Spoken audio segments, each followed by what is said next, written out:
बधाई के पात्र हो। इतना होने के बावजूद हमारी स्टेट की सरकार जहां चली तो उन्होंने चाहे मनरेगा की बात हो, मनरेगा मजदूरों को, हमारी आंगनवाड़ी वर्करों को और हमारे सब कर्मचारियों को,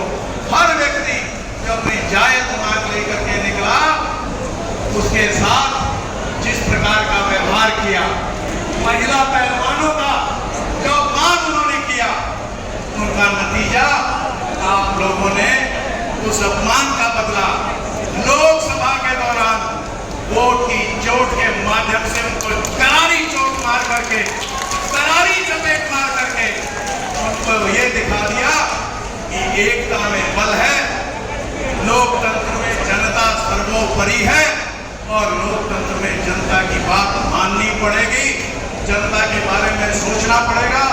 जनता की बात समझनी पड़ेगी और जनता की उम्मीदों और अपेक्षाओं पे खरा उतरना पड़ेगा। इसके अलावा कोई रास्ता नहीं है, कोई रास्ता नहीं है।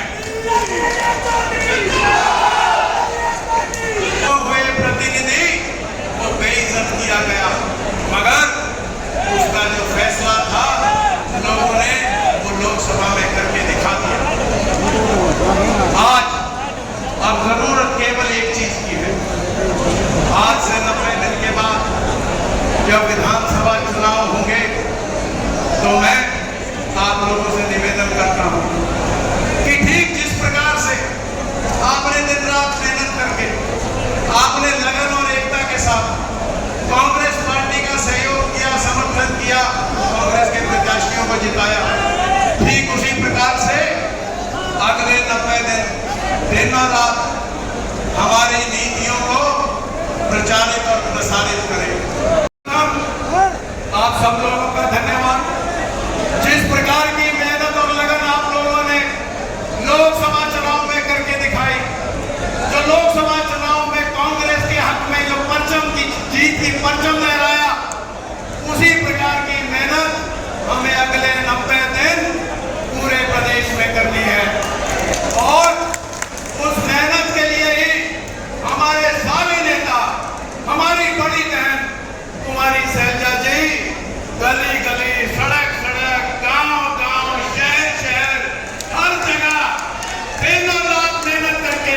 कांग्रेस के संदेश को, हमारे नेता राहुल गांधी के संदेश को, हमारे अध्यक्ष मल्लिकार्जुन खड़गे के संदेश को लेकर के जन जन तक पहुंचाने का काम कर रही है। मैं उनका हमेशा धन्यवादी रहूंगा।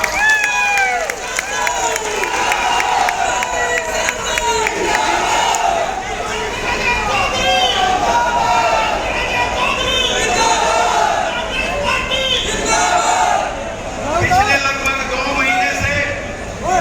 मैं आप सब लोगों के बीच में घर घर गया, आप लोगों का आशीर्वाद लिया,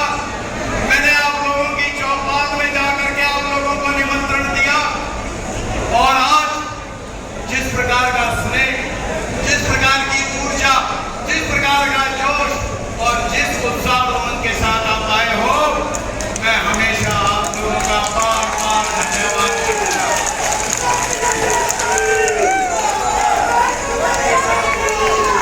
भरपूर सेवा मेरे पिताजी स्वर्गीय चौधरी वीरेंद्र सिंह ने की, चाहे वो बात खेती के पानी देने की थी, चाहे वो बात पीने की टिक्की बनाने की थी। इस इलाके के 1977 से पहले के हालात से हमारे बहुत लोग, हमारे बहुत बुजुर्ग साथी, हमारे बहुत बुजुर्ग इस बात से वाकिफ हैं कि हल्के नाड़ों की क्या दशा हुआ करती थी। यहाँ ना पीने का पानी था, ना खेती का पानी था, सड़कों का बुरा हाल था, यहाँ पे रोजगार नाम की चीज दिखाई नहीं देती थी, स्कूलों की कमी थी, अस्पतालों की कमी थी और आप सब लोग इस बात के गवाह हो कि वो जब तक जिए वो आप लोगों के लिए जिए, उन्होंने आप लोगों की सेवा करी और हर जगह जितना भरसक प्रयत्न वो कर सकते थे पूरा प्रयत्न करके उन्होंने विकास के पहिए को आगे बढ़ाया।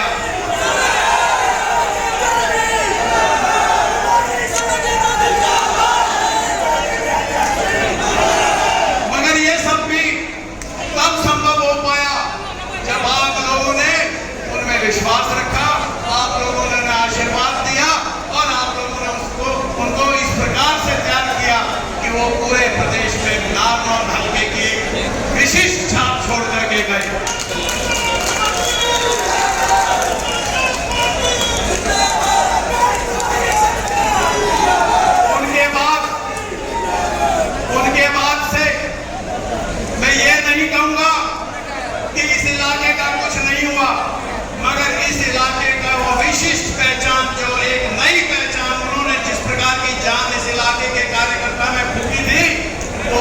पहचान हमारे कार्यकर्ता साथियों को, कांग्रेसजनों को कभी नहीं मिली। और मेरा प्रयास है मैं आप लोगों के आशीर्वाद से और मेरे नेताओं के आशीर्वाद से, आप लोगों के सहयोग से, अगर भगवान ने हमें कामयाब किया तो हम ठीक उसी प्रकार के काम करके देंगे। आपके भरोसे को, आपके यकीन को पूरा करके दिखाएंगे। और जिस प्रकार की सेवा मेरे पिताजी ने की है, मैं आपके चरणों में उसी प्रकार की सेवा करके दूंगा। गांव-गांव में अपने साथियों के, उनके पीढ़ियों के हिसाब से, उनके बच्चों के लिए वो मेरे पिता स्वर्गीय चौधरी वीरेंद्र सिंह ने घर घर कोशिश की कि रोजगार दें। आज आप जानते हो पिछले 10 साल में किस प्रकार के हालात न केवल धारणा भरके में बल्कि पूरे के पूरे प्रांत में किस प्रकार के हालात आज हो गए हैं। आप लोग खुद